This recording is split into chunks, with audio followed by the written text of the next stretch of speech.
Okay guys, so this is the fourth time that I've had my 12-volt battery go out. And when that happens, your Model X and every Tesla becomes a complete and total brick.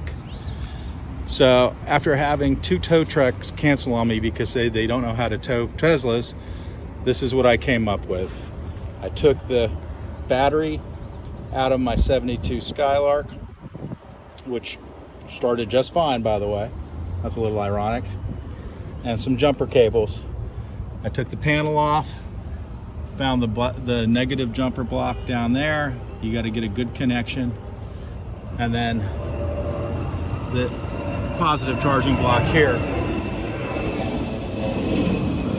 The key is that you've got to put the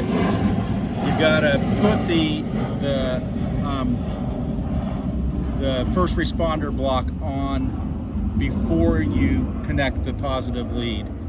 And if you do, and then wait a few minutes till it reboots, and then I was able to drive the 25 miles to the Tesla service center and not have to pay a tow truck. So, and this block right here, whatever they tell you is wrong. It's not easy to get off.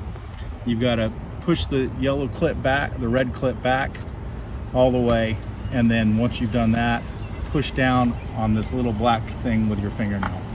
That's it, guys.